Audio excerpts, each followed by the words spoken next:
Hello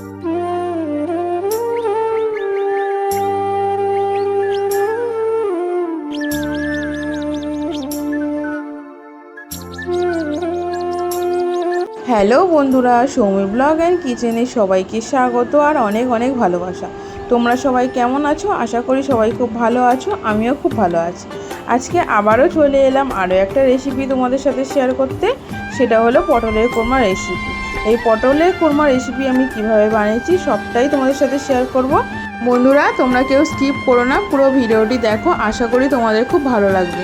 চলো তাহলে বন্ধুরা, সাথে থাকো, পাশে থাকো আর দেখতে থাকো আমি রেসিপিটা কিভাবে বানাচ্ছি। এখানে দেখো 8টা পটল নিয়ে নিয়েছি। এটা 400 গ্রাম পটল আছে। পটলটা এইভাবে সব খোসাগুলো ছাড়িয়ে নিয়েছি আর একটুখানি করে চিড়ে নিয়েছি। দেখো এখানে আমি টক দই নিয়ে নিয়েছি। এটা 2 চামচ টক দই আছে। টক দইটাই ভালো করে ফেটিয়ে নিয়েছি। আমার এখানে 8টা পটল আছে, তাই আমি 2 চামচ টক দই নিয়েছি। এখানে দেখো আমি 10টা মতো কাজু নিয়ে নিয়েছি। কাজুটা আমি ভালো করে বেটে নেব।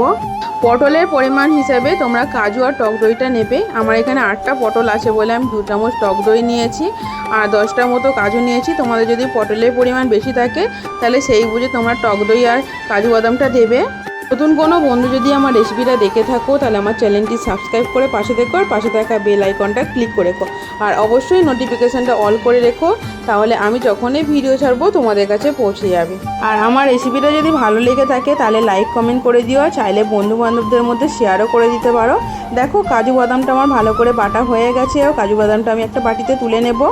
আর বন্ধুরা, তোমাদের লাইক কমেন্ট আমায় নতুন নতুন ভিডিও করতে উৎসাহ করে আর তোমাদের মিষ্টি মিষ্টি কমেন্টগুলো যখন পড়ি আমার ভীষণ ভালো লাগে। এভাবেই ভালোবাসা দিয়ে সবসময় পাশে থেকো আর সাপোর্ট করো।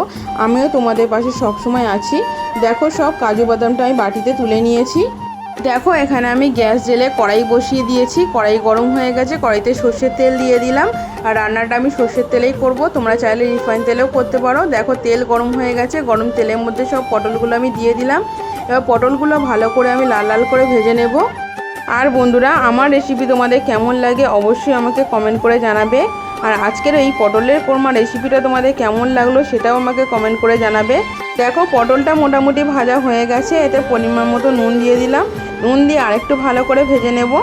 দেখো এবারে পটলটা ভালো করে ভাজা হয়ে গেছে। পটলটা আমি একটা পাত্রে তুলে নিচ্ছি। দেখো সব পটল আমি তুলে নিয়েছি। এবার এই তেলের মধ্যে একটু গোটা গরম মশলা ফোড়ন দিয়ে দিলাম, 3টে এলাচ, 2টো লবঙ্গ আর 2 টুকরো দারুচিনি। গরম মশলাটা ভাজা ভাজা হয়ে গেছে, খুব সুন্দর একটা গন্ধ বার হচ্ছে। এবার পেঁয়াজ কুচিটা দিয়ে দিলাম। পেঁয়াজ কুচিটা ভালো করে লাল লাল করে ভেজে নেব। আর বন্ধুরা, তোমরা যদি এই রকম পটলের কোরমা কোনোদিন না খেয়ে থাকো তাহলে একবার হলেও ট্রাই করে দেখো বন্ধুরা, খেতে ভীষণ ভালো লাগবে আর গরম ভাতের সাথে জাস্ট জমে যাবে। আর পেঁয়াজটা দেখো মোটামুটি ভাজা হয়ে গেছে, আর একটু ভালো করে ভেজে নেব। আর বন্ধুরা, তোমাদেরকে অনুরোধ করছি তোমরা কেউ ভিডিওটি স্কিপ করো না, পুরো ভিডিওটি দেখো। দেখো পেঁয়াজটা ভালো করে লাল লাল করে ভাজা হয়ে গেছে ও রসুন বাটা দিয়ে দিলাম। রসুন বাটাটা দিয়ে ভালো করে ভেজে নেব যতক্ষণ না রসুনের কাঁচা গন্ধ চলে যাচ্ছে। দেখো রসুন বাটাটা ভালো করে ভাজা হয়ে গেছে, রসুনের কাঁচা গন্ধও চলে গেছে। এবার আমি একটা বড় সাইজ টমেটো কুচিয়ে রেখেছিলাম, সেই টমেটো কুচিটা দিয়ে দেব। দেখো টমেটো কুচিটা দিয়ে দিলাম আর টমেটো কুচিটা ভালো করে পেঁয়াজের সাথে ভেজে নেব যতক্ষণ না টমেটোটা গলে যাচ্ছে। আর বন্ধুরা, তোমরা চাইলে টমেটো পেস্টও দিতে পারো। আমি পেস্ট দিলাম না, আমি টমেটোটা কুচি করেই দিলাম। দেখো এবার পরিমাণ মতো নুন দিলাম। নুন দিয়ে আরেকটু ভালো করে ভেজে নেব। আর বন্ধুরা, ভালোবেসে পাশে থেকে এতটা সাপোর্ট করার জন্য সবাইকে অনেক অনেক ভালোবাসা। দেখো পেঁয়াজের সাথে টমেটোটা ভালো করে ভাজা হয়ে গেছে, টমেটোটা গলেও গেছে। কিছু গুঁড়ো মশলা আমি অ্যাড করে দেবো। 1 চা চামচ হলুদ গুঁড়ো দিয়ে দিলাম, 1 চা চামচ লাল লঙ্কার গুঁড়ো দিয়ে দিলাম, 1/2 চা চামচ জিরে গুঁড়ো দিয়ে দিলাম, এবার 1/2 চা চামচ ধনে গুঁড়ো দিয়ে দিলাম। এবার 3টে কাঁচা লঙ্কা আমি চিড়ে রেখেছি, সেই কাঁচা লঙ্কা চিড়াটা দিয়ে দিলাম। সব মশলাটা আমি ভালো করে কষিয়ে নেব। মশলাটা ভালো করে কষাতে হবে যতক্ষণ না মশলা থেকে তেল ছেড়ে দিচ্ছে। মশলা কষানোর উপর সবসময় তরকারির টেস্ট নির্ভর করে, তাই মশলাটা ভালোভাবে কষাতে হবে।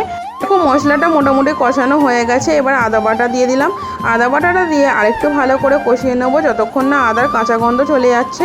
দেখো মশলাটা আমার প্রায় কষানো হয়ে গেছে, মশলা থেকে তেলও ছাড়তে শুরু করেছে। দেখো মশলাটা আমার পুরোপুরি কষানো হয়ে গেছে, মশলা থেকে দেখো তেল ছেড়ে দিয়েছে। এবার আমি কাজু বাদাম বাটাটা দিয়ে দিলাম। কাজু বাদাম বাটাটা মশলার সাথে একটু কষিয়ে নেব। বেশিক্ষণ কষাতে লাগবে না, অল্প একটু কষালেই হয়ে যাবে। এবার যে 2 চামচ টক দই আমি ফেটিয়ে রেখেছিলাম সেই ফেটানো টক দইটাও দিয়ে দিলাম। টক দইটা দিয়ে আরেকটু কষিয়ে নেব। দেখো টক দই আর কাজু বাদাম দিয়ে মশলাটা আমার ভালো করে কষানো প্রায় হয়ে গেছে।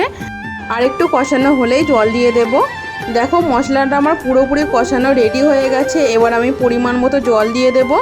জলটা তোমরা তোমাদের পরিমাণ মতো দেবে, যে যেরকম গ্রেভি রাখবে সেই হিসেবে জলটা দেবে। আমি গ্রেভিটা অল্প রাখবো, তাই আমি অল্প পরিমাণেই জলটা দেবো।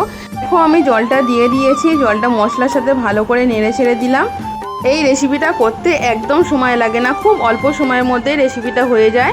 আর ঘরে থাকা সামান্য কিছু উপকরণ দিয়ে রেসিপিটা হয়ে যায়। তোমরাও ঝটপট বানিয়ে নাও এই রকম পটলের কোরমা। দেখো ঝোলটা ফুটে গেছে, আমি ভেজে রাখা পটলগুলো দিয়ে দিলাম। পটলগুলো এবার ঝোলের সাথে ভালো করে মিশিয়ে দেব। যেহেতু পটলগুলো আমি গোটা রেখেছি, শুধু একটুখানি করে মুখটা চিড়ে দিয়েছি, তাই ঝোলের সাথে ভালো করে মিশিয়ে দিতে হবে যাতে পটলের মধ্যে সব মশলা ঢুকে যায়। গ্যাসের ফ্লেমটা লো করে এই রকম 2 মিনিটের জন্য রেখে দেবো, ঢাকা দেবো না। দেখো পটলের কোরমা প্রায় রেডি হয়ে গেছে আর গ্রেভিটাও কেমন ঘন হয়ে গেছে দেখো বন্ধুরা। এবার আমি সামান্য পরিমাণে চিনি দিয়ে দেবো, তোমরা চিনিটা নাও দিতে পারো। এখানে যেহেতু আমি টক দই দিয়েছি তাই টেস্টটাকে ব্যালেন্স করার জন্য সামান্য পরিমাণে আমি চিনি দিলাম। চিনিটা এবার গ্রেভির সাথে ভালো করে মিশিয়ে দেবো। এবার আমি দিয়ে দেবো ধনেপাতা কুচি। তোমরা চাইলে কাসুরি মেথি দিতে পারো, কিন্তু আমি ধনেপাতা দিচ্ছি কারণ ধনেপাতার ফ্লেভারটা আমার বেশি ভালো লাগে। দেখো ধনেপাতা কুচি ছড়িয়ে দিলাম আর ধনেপাতা কুচিটা তরকারির সাথে ভালো করে মিশিয়ে দেবো। দেখো ধনেপাতা কুচিটা তরকারির সাথে মিশিয়ে দিলাম। এবার আমি দিয়ে দেবো 1/2 চা চামচ গরম মশলা গুঁড়ো। দেখো গ্রেভিটা কেমন ঘন হয়ে গেছে। গ্রেভিটা এরকমই রাখবো, তোমরা চাইলে পাতলাও রাখতে পারো। এই গ্রেভিটা এরকম রাখলেই খেতে বেশি ভালো লাগবে। দেখো 1/2 চা চামচ গরম মশলা গুঁড়ো দিয়ে দিলাম। গরম মশলাটা তরকারির সাথে ভালো করে মিশিয়ে দেবো। দেখো পটলের কোরমা আমার রেডি হয়ে গেছে। এবার তরকারিটা আমি একটা পাত্রে নামিয়ে নেব। দেখো বন্ধুরা দেখতে কত সুন্দর হয়েছে আর কত সুন্দর কালার এসেছে। দেখতে যতটা সুন্দর হয়েছিল খেতে ঠিক ততটাই টেস্টি হয়েছিল। তরকারিটা আমি একটা পাত্রে নামিয়ে নিচ্ছি। এই পটলের কোরমা রেসিপিটা তোমাদের কেমন লাগলো অবশ্যই আমাকে কমেন্ট করে জানাবে। আর ভালো লাগলে লাইক কমেন্ট শেয়ার সাবস্ক্রাইব করে পাশে দেখো। সম্পূর্ণ ভিডিওটি দেখার জন্য সবাইকে অসংখ্য ধন্যবাদ। সবাই খুব ভালো থেকো, সুস্থ থেকো, সাবধানে থেকো। আজকের মতো ভিডিওটা আমি এখানেই শেষ করলাম। টাটা।